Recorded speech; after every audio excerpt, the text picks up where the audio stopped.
Akhtar academy. तो बेटा आज हमने एक अहम और बहुत ज़्यादा इम्पोर्टेंट टॉपिक स्टार्ट करना है जो मेरे पास है वेक्टर के मुताबिक।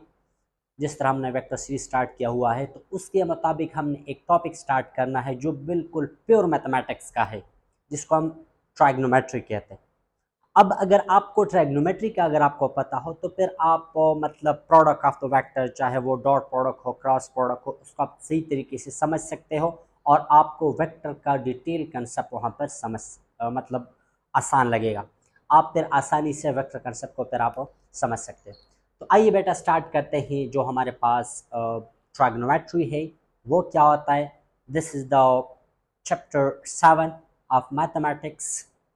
क्लास 10 का भी एक अहम चैप्टर है। तो बेटा आप अगर क्लास 10 के स्टूडेंट हैं तो आप भी बेटा गौर से देखिएगा, और अगर आप फर्स्ट ईयर सेकेंड ईयर के हो तो आप भी ट्राइग्नोमेट्री को वेक्टर के लिए बेटा गौर से पढ़िएगा। सही है। अच्छा बेटा तो स्टार्ट लेते हैं कि हमारे पास ट्राइग्नोमेट्री क्या होता है। बेटा हम स्टार्ट करते हैं यहाँ पर ट्राइग्नोमेट्री से। ट्राइग्नोमेट्री,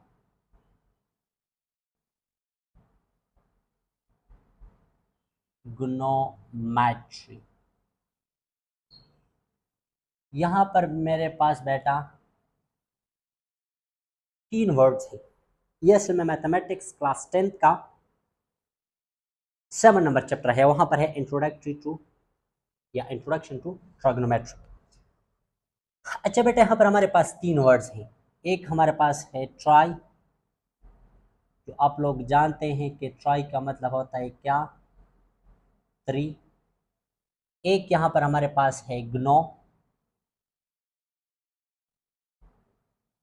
ग्नो मीन्स हमारे पास कॉर्नर, कॉर्नर्स। और मैट्री मीन, मैट्री मीन स्टडी। जिस तरह हम कहते हैं ना ज्योमेट्री, इस तरह ट्राइग्नोमेट्री। तो इसका मतलब हमारे पास होता है स्टडी। अब यहाँ पर इसका मतलब ये है कि 3 कॉर्नर शेप का जो जो हमारे पास शेप होता है, जो 3 कॉर्नर शेप होता है, उसको स्टडी का नाम, उसको स्टडी करने का नाम हमारे पास क्या है, ट्राइग्नोमेट्री।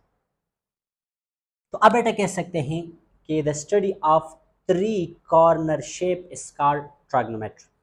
लेकिन बेटा अगर इसको मैं आसान अल्फाज में डिफाइन कर लूँ तो मैं इस तरह भी बेटा कह सकता हूँ कि the study of triangle, 3 corner shape को बेटा हम क्या कहते हैं, ट्राइंगल कहते हैं ना। अब सिंपली इस तरह भी कह सकते हैं कि the study of triangle, sorry, अब बेटा इस तरह भी कह सकते हैं कि the study of triangle. Simple definition बेटा, study of triangle is called trigonometry.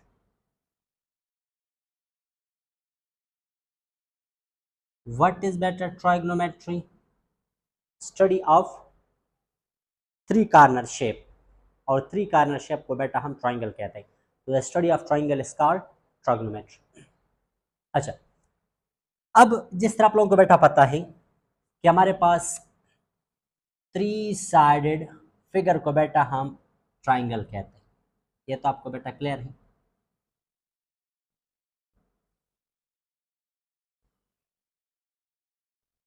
हमारे पास क्या होता है, 3 साइडेड शेप को हम बेटा ट्राइंगल कहते हैं। अब ट्राइंगल का जो हमारे पास शेप होता है ट्राइंगल,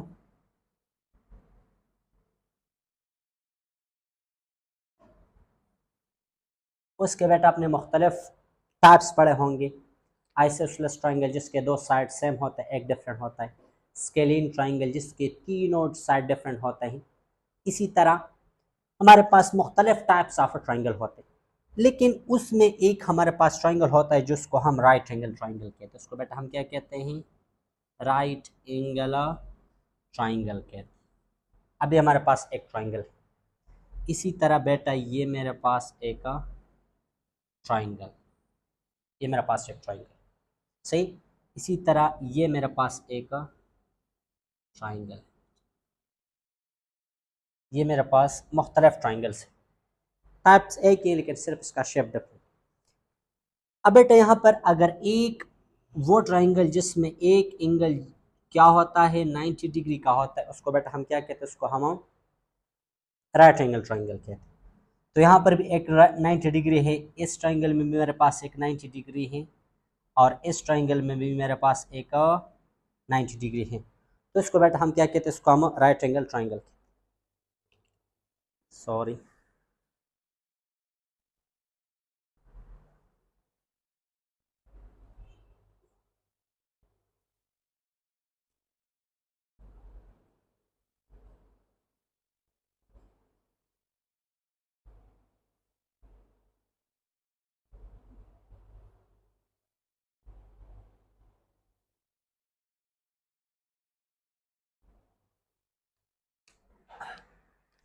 अच्छा, तो ए से ट्राइंगल को बेटा हम क्या कहते हैं, इसको हम राइट एंगल ट्राइंगल कहते हैं, जिसमें एक कम से कम एक 90 डिग्री का हो, सही।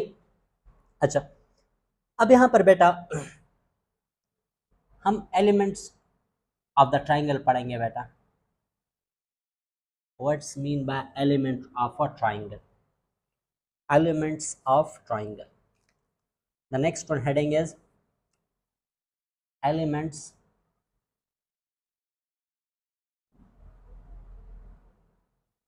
of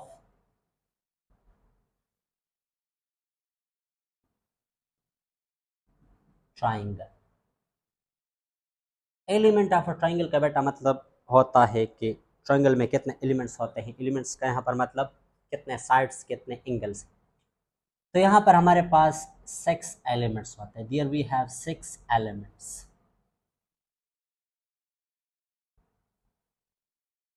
और उसी 6 में बेटा हमारे पास जो होते हैं 3 हमारे पास साइड्स होते हैं,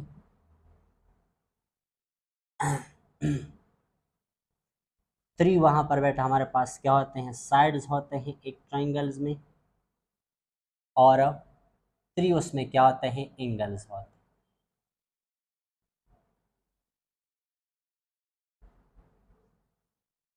हैं। एंगल का भी कंप्लीट लेक्चर आपको chapter number 1 plan angle solid angle वहाँ पर मिल जाएगी। अच्छा, तो अब हमारे पास 3 साइड्स और 3 एंगल्स होते हैं। अब जो हमारे पास राइट एंगल ट्राइंगल होते हैं, जो हमारे पास राइट एंगल ट्राइंगल होता है बेटा,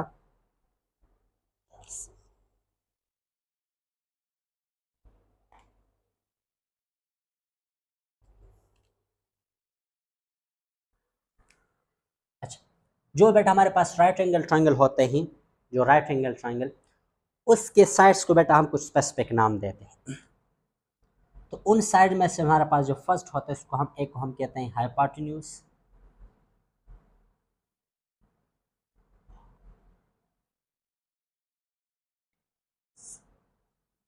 एक को बेटा हम कहते हैं परपेंडिकुलर,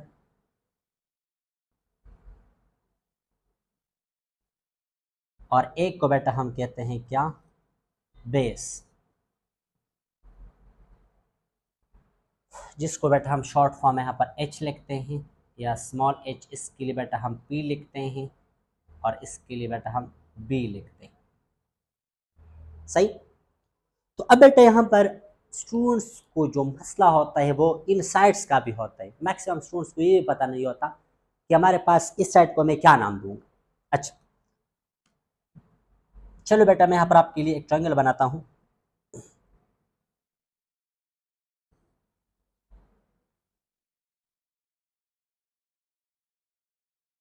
अच्छा, दिस राइट एंगल ट्राइंगल,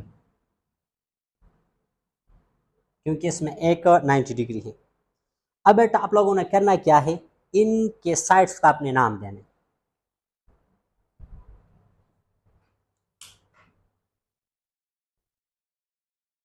अच्छा बेटा, यहाँ पर आपने करना क्या है, इन साइड्स को आपने यहाँ पर क्या देना है, यहाँ पर आपने इनको नाम देना इन साइड्स को। तो अब बेटा एक पॉइंट तो आपको क्लियर होना चाहिए कि जो 90 डिग्री के अपोजिट साइड्स को बेटा हम हमेशा के लिए उसको हम हाइपोटेन्यूज कहेंगे। क्या कहेंगे? हाइपोटेन्यूज। हाइपोट बेटा हमारे पास कौन सा साइड होगा? जो 90 डिग्री के अपोजिट साइड को बेटा हम क्या कहते हैं? हाइपोटेन्यूज। जाना ना तेरे घर के सामने।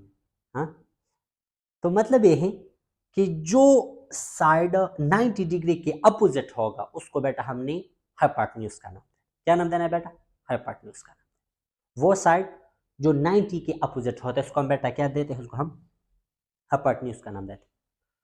अब जो दो साइड बच गए हैं उसमें कौन सा बेस होगा, उसमें कौन सा परपेंडिकुलर होगा, तो अब आप लोगों ने यहाँ पर ये डिसाइड करना है बेटा।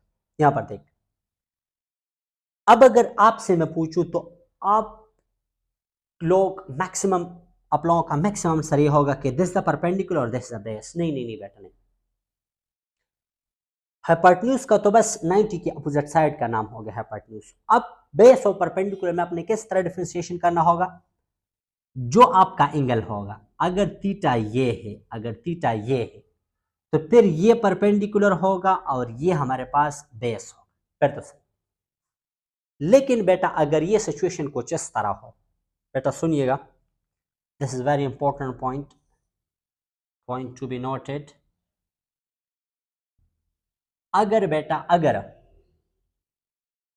ये आपका ट्राइंगल है और ये 190 डिग्री है, तो जाना ना तेरे घर के सामने, ये तो हमेशा के लिए हमारे पास हाइपोटेन्यूज होता है। द नेक्स्ट जो हमारे पास होता है वो एंगल की बात करोगे। अगर आप ये एंगल थीटा ये कंसीडर करते हैं तो ये परपेंडिकुलर होगा और ये मेरे पास बेस होगा। अगर आप बेटा ये एंगल कंसीडर करते हैं, ये अगर आप थीटा कंसीडर करते हैं तो ये फिर परपेंडिकुलर होगा और ये फिर मेरे पास बेस होगा। This is a very important point. The point is जरूर है बच्चों, हाँ, that point should be noted. 90 के सामने है हाइपोटेन्यूज, 90 के सामने है हाइपोटेन्यूज। अब जो आपको एंगल देता है, अगर ये एंगल है तो ये परपेंडिकुलर होगा। बस एंगल के अपोजिट साइड को आपने परपेंडिकुलर का नाम देना। समझ आ रही? अच्छा, ये पॉइंट भी मेरे पास क्लियर हुआ कि कौन सा हमारे पास बेस होता है, कौन सा परपेंडिकुलर होता है और कौन सा हाइपोटेन्यूज होता है। समझ आ रही? अच्छा, तो ये पॉइंट तो आपके पास यहां पर क्लियर हुआ। अब यहां पर नेक्स्ट जो हमारा हेडिंग होगा वो बेटा हमारे पास क्या होगा? वो मेरे पास होगा trigonometric ratio. Trigonometric ratio.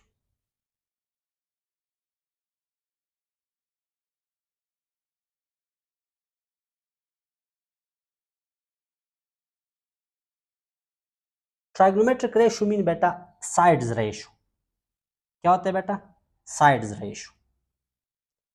Side ratio मतलब इन साइड्स का आप लोगों ने रेशियो लेना है। रेशियो मीन डिवीजन करना है, परपेंडिकुलर बेस पर डिवाइड करना है, बेस को परपेंडिकुलर डिवाइड करना है।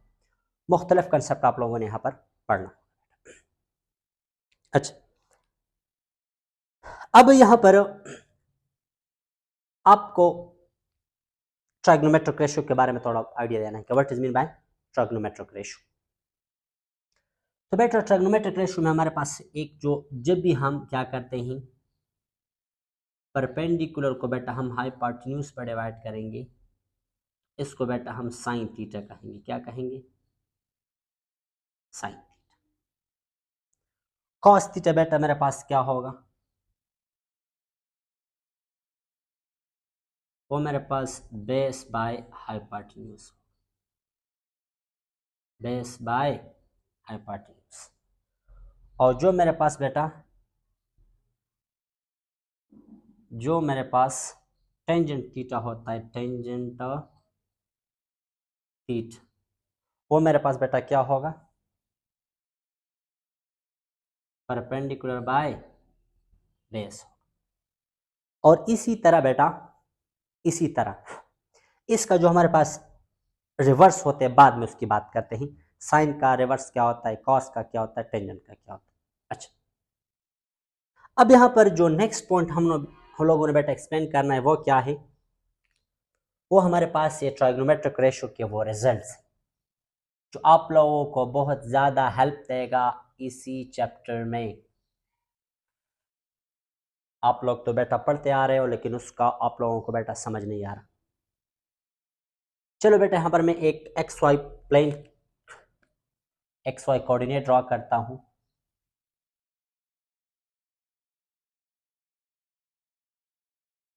This is x y coordinate.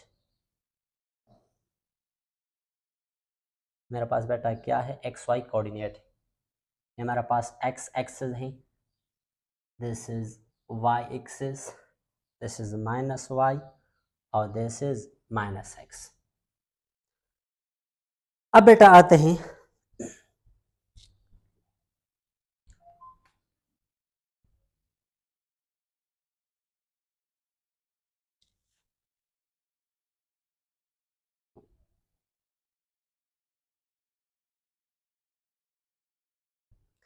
अब बेटा यहाँ पर आते हैं, ये जो साइन थीटा कॉस थीटा का ये रिजल्ट होता है, ये हमारे पास क्या होता है, किस तरह आता है, उसकी बेटा हम आज मुकम्मल डिटेल से बात करेंगे उसके बारे में। अच्छा बेटा यहाँ पर आपको मैं कहता हूँ,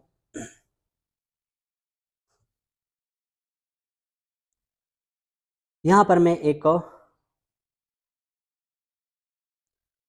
15 सेंटीमीटर का यहाँ पर मैं आपके लिए एक लाइन लेता हूँ। बेटा यहाँ पर मैं एक लाइन लगाता हूँ जो मेरे पास होगा 15 सेंटीमीटर।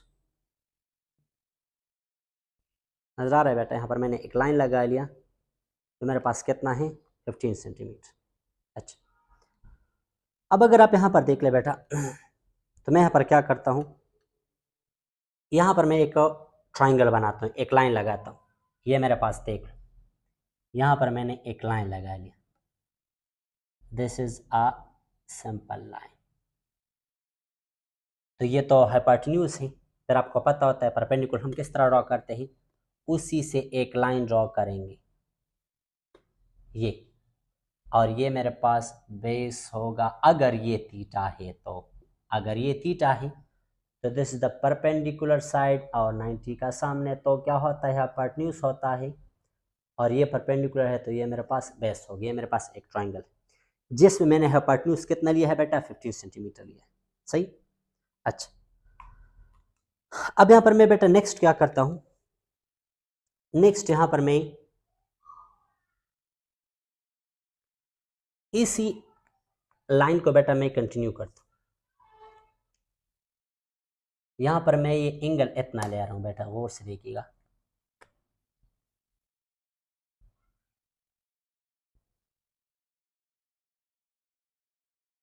हाइपोटेन्यूज मेरे पास वही 15 सेंटीमीटर है। यहाँ पर मैंने इसका एंगल कम कर दिया, तो अब ये छोटा सा एंगल बन गया। ये देखिए एंगल मेरे पास अब छोटा होगा। तो अगर ये हाइपोटेन्यूज है, ये परपेंडिकुलर है, तो ये उसका क्या हो जाएगा, बेस हो जाएगा। This is the perpendicular, new perpendicular, और ये मेरे पास न्यू बेस। तो आप देख सकते हैं कि जब एंगल ये था, ये हाइपोटेन्यूज था, ये परपेंडिकुलर था, तो ये बेस था। अब एंगल को कम करने से परपेंडिकुलर कम हो गया, पहले इतना परपेंडिकुलर था, अब मेरे पास इतना परपेंडिकुलर हो गया, लेकिन बेस इतना, ब्लैक वाले को देख लो, इससे बढ़कर ये इतना हो गया, तो बेस बढ़ गया, परपेंडिकुलर मेरे पास क्या हुआ, कम हो गया। अच्छा, अब यहाँ पर मैं क्या करता हूँ, यहाँ पर मैं एक दूसरा ट्राइंगल भी बनाता हूँ। यहाँ पर बेटा मैं एक दूसरा तीसरी ट्राइंगल भी यहाँ पर बना रहा हूँ, लेकिन बेटा मैं बेस को नहीं चल रहा, सॉरी, यहाँ पर बेटा मैं हाइपोटेन्यूज को नहीं चल रहा। ये देखिए एंगल को कम कर रहा हूं बेटा, ये देखिए ये मैंने एक दूसरा क्या बना दिया, एक ट्राइंगल बना दिया।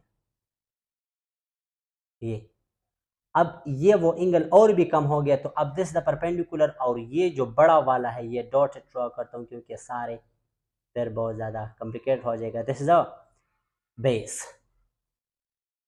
अब आप खुद देखें ना, जितना मैं एंगल को डिक्रीज कर रहा हूं, जितना मैं एंगल को डिक्रीज कर रहा हूं, देख लो ना बेटा, गौर से देखिएगा, जितना मैं यहाँ पर ये एंगल को डिक्रीज कर रहा हूँ, पहले ये परपेंडिकुलर है, ये बेस है, अब देख लो एंगल को मैं अब डिक्रीज कर रहा हूँ, एंगल को डिक्रीज करने से परपेंडिकुलर इतना कम हो गया और बेस मेरे पास बढ़ गया।